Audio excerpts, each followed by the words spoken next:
Friends, బాగున్నారండి అందరూని. ఈరోజు క్లాస్లో వచ్చేసి మనం పెద్దవారికి అంటే బాగా ఏజ్గా ఉన్న వాళ్ళకి చెస్ట్ మనకి షేపు ఎక్కువగా అవసరం లేదు. అలాంటి వాళ్ళకి ఏ రకంగా మనం కటింగ్ చేయాలి ఏంటనేది చూద్దామండి.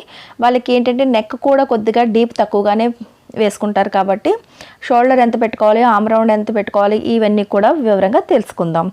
1 మీటర్ నేను క్లాత్ తీసుకున్నానండి. 2x2 క్లాత్ తీసుకున్నాను 1 మీటరు. దీనికి మనం అంటే 40 సైజు బ్లౌజ్ అనమాట. ఈ బ్లౌజ్కి మనం ఎలా కటింగ్ చేయాలి మార్కింగ్లు అన్నీ కూడా చూద్దాం.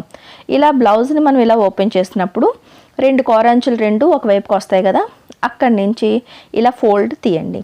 ఫోల్డ్ తీసిన తర్వాత ఇలా ఫోల్డ్ తీయండి. అంటే మనకి ఏంటంటే తక్కువ క్లాత్ ఉన్నప్పుడు కూడా మనం ఈ రకంగా ఫోల్డింగ్ చేసుకుంటే కనుక క్లాత్ అనేది సేవ్ అవుతుంది అనమాట. ఇప్పుడు ఈ రకంగా ఓపెన్ చేసిన తర్వాత కోరంచుల వైపు మనం పట్టుకొని ఇలా చూసారు, ఇది కోరంచుల వైపు ఇలా పట్టుకొని ఇలా ఫోల్డ్ చేయండి. ఇలా ఫోల్డ్ చేసినప్పుడు మనం ఈ ఫోల్డింగ్ మీద మనం మార్కింగ్ చేసుకోవాలి. ఈ ఫోల్డింగ్ ఎంత ఉండాలి అంటే కనుక ఇలా మనం ఫోల్డింగ్ చేయాలి. ఈ ఫోల్డింగ్ కూడా ఎంత ఉండాలో తెలిస్తేనే మనం క్లాత్ అనేది సేవ్ చేయగలం. ఈ వెడల్పు అనేది ఎంత పెట్టుకోవాలి, ఇది సైజ్ ఎంత, చెస్ట్ సైజు, ఈ బ్లౌజ్ సైజ్ ఎంత చూసుకోండి. ఈ సైజు నేను కటింగ్ చేస్తున్న సైజ్ వచ్చేసి 40లోని 4వ వంతు చెస్ట్ మార్కింగ్ పెట్టినప్పుడు 10 ఇంచీలకి పెడతాం. 40లో సగం 20, 20లో సగం 10 ఇంచీలు. 10కి కనీసం ఖర్చుల కోసం 2 ఇంచులు కలిపితే 12 ఇంచీలు అయింది. అంటే ఈ 2 కలిపేమంటే 12 ఇంచీలు అయింది. ఇప్పుడు కనీసం ఈ ఫోల్డింగ్ అన్నది 12 ఇంచీలు అన్నా సరే ఉండాలన్నమాట. ఈ వెడల్పు వచ్చేసి 12 ఇంచులు ఉండాలి. అలా ఉందా లేదా అన్నది ఇక్కడ ఈ ఫోల్డింగ్ దగ్గర నుంచి చెక్ చేసుకోండి, లేకపోతే అడ్జస్ట్ చేసుకోండి. ఇప్పుడు మనం చూసారు కదా 12 ఉంది. ఇప్పుడు మార్కింగ్ చేద్దాం.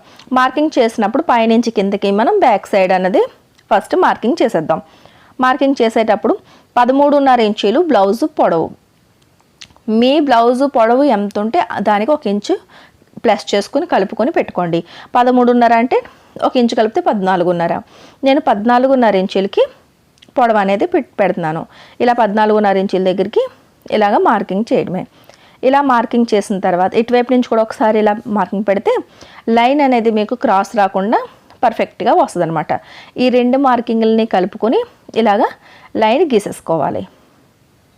చూసారు కదా, ఇలా పట్టుకోండి, లేదంటే స్కేల్ కూడా యూజ్ చేయొచ్చు మీరు. ఇలా లైన్ గీసేసుకోవాలి. ఇప్పుడు షోల్డర్ మార్కింగ్ అన్నది పెట్టుకుందాం. ఫస్ట్ షోల్డర్ మార్కింగ్ పెట్టుకునేటప్పుడు 40 సైజ్ వరకు కూడా 6 ఇంచీలు మామూలుగా అయితే ఎంతైతే పెట్టుకుంటామో అంతే పెట్టుకోవాలి. 6 ఇంచీలు మనం షోల్డర్ మార్కింగ్ పెట్టుకోవాలి.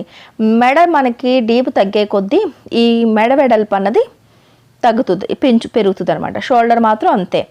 చంకదింపు కూడా షోల్డర్ ఎంత పెడితే అంతే 6 ఇంచులకి చంకదింపు కూడా ఈ రకంగా పెట్టేసుకోవాలి.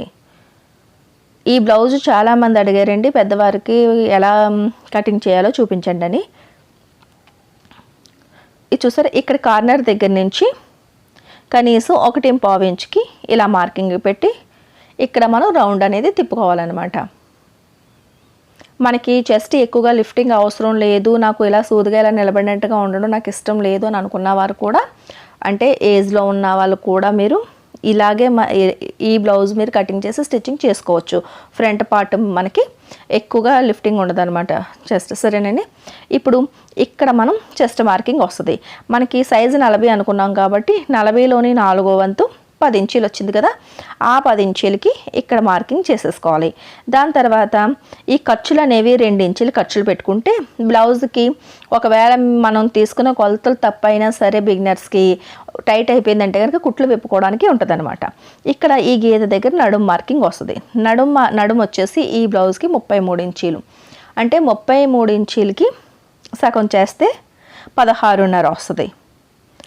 ఈ 33 ఇంచులు ఇలా సగం చేస్తారనుకోండి, ఇలా పట్టుకుంటే సగం ఎంత వచ్చిందో చూసుకోండి, 16.5 వస్తుంది. ఇప్పుడు ఈ 16.5ని కూడా మళ్ళీ ఇంచీ టేప్తో ఇలా కొలుచుకోండి.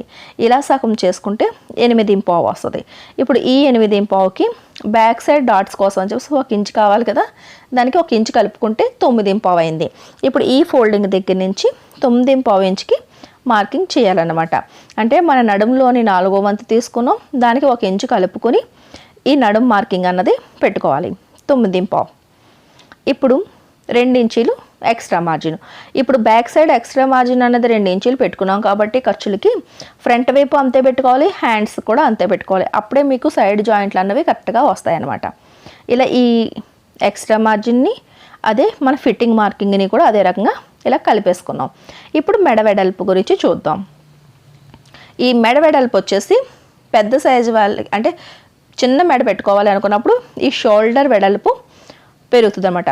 ఒకవేళ 8 ఇంచీలు కానీ లేదంటే 6 ఇంచీలు కానీ 5 ఇంచీలు కానీ ఈ రకంగా మీరు పెట్టుకుంటున్నప్పుడు ఏ అంటే 8 కన్నా పైకి ఇంకా ఏ నెంబర్ పెట్టుకున్నా సరే మీరు 3 ఇంచీల వరకు మీరు వెడల్పు అనేది పెట్టుకోవచ్చు. సరేనండి. మామూలుగా అయితే 2.5 పెడతాము, డీప్ నెక్ అయితే కనుక ఇలా అయితే 3 ఇంచీల వరకు మనం పెట్టుకోవచ్చు. దాని తర్వాత పైనుంచి కిందకి డీప్ అనేది పెట్టుకోవాలి. డీప్ వచ్చేసి నేను 8.5 ఇంచీలు పెడుతున్నాను. 8.5 ఇంచులు డీప్ అంటే పైకే వస్తుంది, బ్లౌజు కిందకేమీ రాదండి, నెక్ చిన్నగానే ఉంటుంది. 8.5 ఇంచులకి మార్కింగ్ పెట్టి ఇప్పుడు ఇది ఎంత ఉందో అంతే సేమ్ పెట్టేసుకుంటున్నాం అనమాట. 3 ఇంచీలు వెడల్పు కింద సమానంగా పెట్టుకుని ఇలా గీత గీసేసుకోవాలి. పెద్దవారికి ఇంకా మీరు ఏమైనా 7 ఇంచీలు 6 ఇంచులు కూడా పెట్టుకోవాలనుకుంటే సేమ్ ఇదే మెథడ్లోని డీప్ తగ్గించుకోండి, సరిపోద్ది. మెడ వెడల్పు మాత్రం ఆ 3 ఇంచీలే ఉంచుకోండి. ఇప్పుడు ఇలాగ రౌండ్ అనేది ఇక్కడ తిప్పేద్దాం. చక్కగా ఈ కార్నర్ పాయింట్ దగ్గర ఇలాగ రౌండ్ తీసేసుకోవాలి. ఇప్పుడు చక్కగా మనకి ఏంటంటే అంతా కటింగ్ అయిపోయింది కదా, మార్కింగ్ అయిపోయింది, కటింగ్ చేసేసుకోవడమే. లైన్ ఏ రకంగా అయితే ఉందో అదే రకంగా మీరు మార్కింగ్ చేసిన విధంగానే కటింగ్ చేసేసుకోండి. బ్యాక్ సైడ్ కటింగ్ అయిపోయింది కదా, తర్వాత ఫ్రంట్ వైపు కూడా చూద్దాం. ఇలా ఆమ్ రౌండ్ కూడా కటింగ్ చేసేసుకోండి ఈ రకంగా. ఈ బ్లౌజ్కి వచ్చేసి మనకి ఫ్రంట్ వైపు షేప్ బెల్ట్లు గట్రా ఏవి ఉండవన్నమాట. చూస్తున్నారు కదా, ఇలాగ బ్యాక్ సైడ్కి వచ్చిన తర్వాత మనకి ఇక్కడ కింద ఇంకా మనకి బ్లౌజ్ పీస్ అనేది మిగులుతుంది. మిగిలిన దాని మీద మనం ఈ బ్యాక్ పార్ట్ని ఇలా తీసి బ్యాక్ పార్ట్ని పెట్టుకోవాలి. ఫోల్డింగ్ ఎప్పుడు కూడా కరెక్ట్గా ఫోల్డింగ్ కుదిరేటట్టుగా ఇలా చూసుకుని షోల్డర్ దగ్గర ఫోల్డింగ్ దగ్గర సమానంగా పట్టుకుంటే మీకు పర్ఫెక్ట్గా వచ్చేస్తుంది అనమాట. మళ్ళీ స్పెషల్గా కొలతలు ఏమీ కొలాల్సిన అవసరం ఏమీ లేదండి. షోల్డర్ ఏంటి మెడ వెడల్పు దగ్గర ఏంటి మార్కింగ్ చేసేసుకోండి. ఈ మెడ డీప్ ఒకటే మీకు చేంజ్ అవుతుంది అన్నమాట. ఇది ఇక్కడ నుంచి ఇలా కరెక్ట్గా పెట్టుకున్నారా లేదా అనేది చెక్ చేసుకోండి, లేదంటే బ్లౌజ్ తేడా వస్తుంది. షోల్డర్ దగ్గర, మెడ వెడల్పు దగ్గర, చెస్ట్ మార్కింగ్ దగ్గర, అదే రకంగా నడుము మార్కింగ్ దగ్గర ఈ రకంగా నడుము మార్కింగ్ దగ్గర కూడా లైన్గా మొత్తం నడుము మార్కింగ్ అంతా కూడా కింద వరకు కూడా ఇలా లైన్గా ఇలా గీత గీసేసుకోండి. దీని తర్వాత ఇక్కడ చూసారు కదా, ఇది మనకి చెస్ట్ మార్కింగ్ అనమాట. ఈ మార్కింగ్ కూడా ఇలా పెట్టుకోండి. అదే రకంగా ఇటువైపు నడుము మార్కింగ్ దగ్గర కూడా పెట్టుకుంటే సరిపోద్ది. ఇప్పుడు మెడ వెడల్పు ఇవన్నీ కూడా మనం పెట్టుకుని ఉంచుకున్నాం కదా, ఇది చూసారు కదా, ఇలా తీసేసుకోండి. తీసిన తర్వాత మనం ఈ మార్కింగ్ని మళ్ళీ కలిపేసుకుందాం అన్నమాట. ఇప్పుడు మనం షోల్డర్ మార్కింగ్ ఉన్న దగ్గర ఫస్ట్ చంక దింపెంత 6 ఇంచీలు పెట్టుకున్నాం కదండి, అదే 6 ఇంచీలు ఫ్రంట్ వైపు కూడా ఇలా ఇంచీ టేప్తో మార్కింగ్ చేసేసుకోండి. ఇప్పుడు ఈ చెస్ట్ మార్కింగ్ దగ్గరికి ఇలాగ కలిపేసుకోండి. ఇలా కలిపేసుకున్న తర్వాత ఇప్పుడు మెడ ఇక్కడ చూసారు కదా, ఇక్కడ నుంచి మనకి ఆమ్ రౌండ్ 3/4 ఇంచ్ దగ్గరికి మార్కింగ్ పెట్టుకోండి. ఫస్ట్ మనం 1/4 ఇంచుకి పెట్టుకున్నాం కదా, ఇప్పుడు 3/4 ఇంచుకి పెట్టుకుంటే అంటే 1 ఇంచ్ కన్నా 2 గీతలు తక్కువ అనమాట. ఇలా పెట్టుకుంటే డీప్ మనకి ఈ చంక రౌండ్ అనేది నీట్గా వస్తుంది అనమాట ఫ్రంట్ పార్ట్ది. ఇలా చంక రౌండ్ తీసుకోండి. ఇప్పుడు మెడ దగ్గర మాత్రం మనం డీప్ పెట్టుకోవాలి. అంటే ఫ్రంట్ వైపు 6 నుంచి 6.5 ఇంచీల వరకు కూడా మీరు పెట్టుకోవచ్చు. ఎక్కువగా హెవీగా చెస్ట్ ఉన్నది అని అనుకున్న వాళ్ళకి కొద్దిగా చిన్నగానే పెట్టుకోండి, ఎందుకంటే కిందకి లాగినట్టు అనిపిస్తే కనుక మెడ సాగిపోద్ది అన్నమాట. నేను పైనుంచి 6.5 ఇంచులకి మెడ డీప్ అనేది పెట్టుకుంటున్నాను ముందు భాగానికి. అదే రకంగా 3 ఇంచుల వెడల్పు కింద మార్కింగ్ చేసుకుని ఈ 2 లైన్లు ఇలా కలిపేసిన తర్వాత ముందు భాగం కూడా రౌండ్ షేపే కాబట్టి ఇలా రౌండ్ ఇచ్చేసుకోవాలి. ఫ్రంట్ నెక్ కూడా ఇలా రౌండ్ ఇచ్చేసుకోవాలి. ఇప్పుడు చూసారుగా చెస్ట్ మార్కింగ్ మనకి 10 ఇంచీలకి ఉంది కదా, ఇలా ఒక్కసారి కొలిచి మళ్ళీ చూసుకోండి. తర్వాత 2 ఇంచీలు మనకి ఎక్స్ట్రా మార్జిను. అదే రకంగా ఇటువైపు కూడా సేమ్ అంతే పెట్టేసుకోండి. 10 ఇంచీలు 2 ఇంచీలు ఎక్స్ట్రా మార్జిన్కి పెట్టేసుకోండి. ముందు వైపు డాట్ కూడా కావాలి కదా, 1 ఇంచ్ ఎక్కువగానే కావాలి. కాబట్టి చెస్ట్ భాగం ఎంతైతే ఉందో అంత స్ట్రైట్గానే లైన్ గీసేసుకోండి నడుము వరకుని. ఇప్పుడు ఈ మిగిలిన క్లాత్ ఉంది కదా, ఇది కటింగ్ చేయకుండా మనకి ఫోల్డింగ్లోకి వచ్చేసేటట్టుగా చూసుకోవాలి.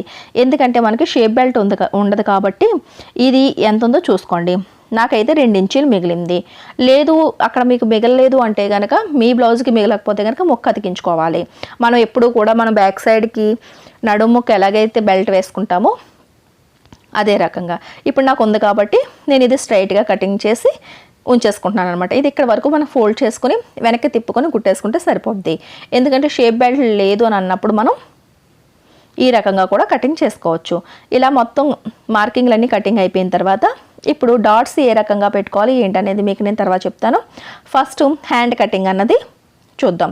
బ్యాక్ సైడ్ ఆమ్ రౌండ్ని ఇంచీ టేప్తోని ఆమ్ రౌండ్ అంచు టేప్ అంచు కరెక్ట్గా ఇలా పెట్టుకుని కొలుచుకోండి. ఎంత వచ్చిందో మనకి 11 ఇంచీలు వచ్చింది. 11 ఇంచీలు వచ్చింది. అందులో 1 ఇంచు తగ్గించుకుని మన చేతులు వెడల్పు అన్నది 10 ఇంచీలు ఉండాలన్నమాట. అంటే మీరు ఆమ్ రౌండ్ కొలుచుకోవాలి, దాంట్లోంచి 1 ఇంచు తగ్గించేయండి, ఖర్చులకు వెళ్ళిపోద్ది. దాని తర్వాత వచ్చింది ఎంతైతే ఉందో అంతా మనకి ఈ చేతులు ఈ 4 మడతలు ఇలా పెట్టుకుని ఈ వెడల్పు అనేది 10 ఇంచులు ఉండేటట్టుగా చూసుకోండి. ఆమ్ రౌండ్ కొలుచుకుని దాంట్లో 1 ఇంచు తగ్గించితే ఎంత ఉందో అంతా ఈ వెడల్పు అనేది ఉండాలన్నమాట. ఇప్పుడు ఇలా చూసారు కదా, నాకు 2 ఇంచీల కన్నా ఎక్కువగానే నాకు ముక్క తగ్గుతుంది. ఇలా 4 ఫోల్డ్ చేసిన తర్వాత ఇప్పుడు ఒక పీస్ని ఇలా పెట్టి మనం జాయింట్ చేయాలన్నమాట. అంటే 4 వైపులా కూడా మనకి చిన్న చిన్న 2 ఇంచుల ముక్కలు వస్తాయి. అవి ఇంచుమించులు ఖర్చులోకే పోతాయి అన్నమాట. ఇలా మెడ కటింగ్ చేసిన ముక్క ఉంది కదా, దానికి ఇలా 1 ఇంచు ఇలా ఫోల్డింగ్ వైపు నుంచి 1 ఇంచ్ ఇలాగా మార్కింగ్ చేసి, అంటే ఖర్చుల కోసం ముక్క అతికించేటప్పుడు కనీసం 1 ఇంచ్ అన్నది మార్జిన్లోకి వెళ్ళిపోద్ది అనమాట. ఇలా ఈ చివరికి ఇలా పెట్టుకోండి. ఇది 2 పీసుల మీద ఉంది. మళ్ళీ ఇంకొక 2 ముక్కలు తర్వాత కటింగ్ చేసుకుందాం. ఇప్పుడు 10 ఇంచులు వెడల్పు ఉందా లేదా చూసుకోండి. చూసారు కదా, 10 ఇంచులు వెడల్పు నాకు సరిపోయింది కరెక్ట్గా. ఇప్పుడు ఇలా మనం ముక్కలు అతికించుకునేటప్పుడు కూడా ఇలా కటింగ్ ఇలా పెట్టుకుంటే మీకు పర్ఫెక్ట్గా వచ్చేస్తుంది. ఇప్పుడు పొడవు ఎంత కావాలన్నది చూసుకోండి. పొడవు కోసం అని చెప్పేసి కనీసం 1.5 ఇంచు మనకి కింద నేను ఫోల్డింగ్ చేయడం కోసం అని చెప్పేసి వదిలేస్తున్నాను.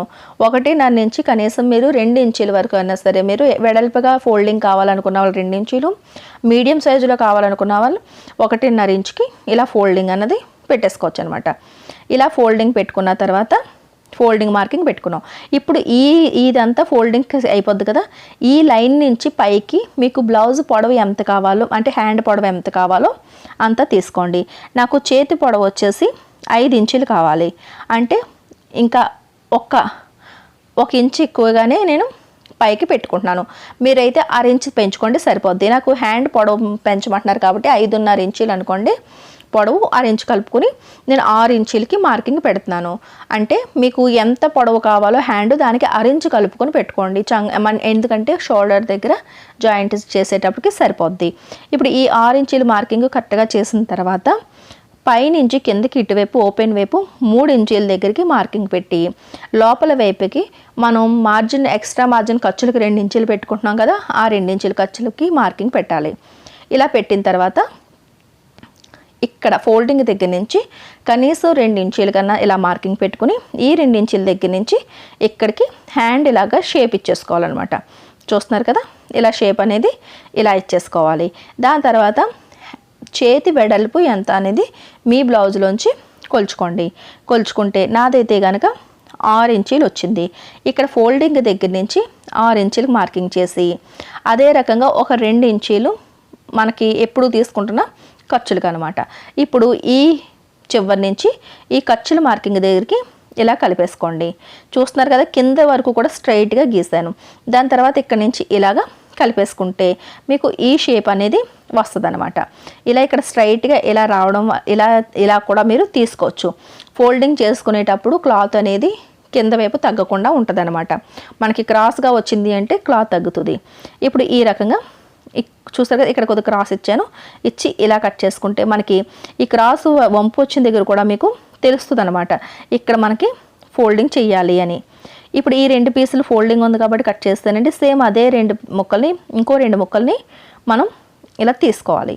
ఇలా తీసుకుని ఈ ఫోల్డింగ్ని కూడా కట్ చేసుకుంటే చక్కగా మనకి 4 వైపులకి కూడా 4 ముక్కలు వచ్చేస్తాయి. ఈ ముక్కలు అనేవి మనకి ఖర్చుల్లోకి వెళ్ళిపోతాయి. కుట్టు అనేది బయటికి కనిపించదు అనమాట. ఎక్కడో చిన్నది తప్ప మిగతాది తెలియదు అతుకులు వచ్చినట్టుగా. ఇప్పుడు ఈ రకంగా బ్యాక్ సైడ్ అయిపోయింది, ఫ్రంట్ వైపు కూడా అయిపోయింది, మనకి హ్యాండ్స్ కూడా అయిపోయింది. ఈ బ్లౌజ్ అయితే మాత్రం చాలా సింపుల్గా కటింగ్ చేసుకోగలుగుతారండి. డాట్స్ ఎలా పెట్టుకోవాలి, ఎంతవరకు ఎంత పొడవు పెట్టుకోవాలి, ఎన్ని డాట్స్ వస్తాయి ఏంటనేది మీకు స్టిచ్చింగ్ క్లాస్లోని పూర్తి వివరంగా చూపిస్తానండి. ఈ వీడియో తర్వాత వెంటనే మీకు నేను ఇది అందిస్తాను. ఈ ముక్కల్ని వేస్ట్ చేయకుండా ఉంచుకోండి, మెడ ముక్కలు కట్ట అవసరం అవుతుంది. సరేనండి, మన వీడియో నచ్చినట్లయితే ఒక లైక్ ఇవ్వండి. మన ఛానల్ని కొత్తగా చూస్తున్నట్టయితే కనుక సబ్స్క్రైబ్ చేసుకోవడం మాత్రం మర్చిపోకండి.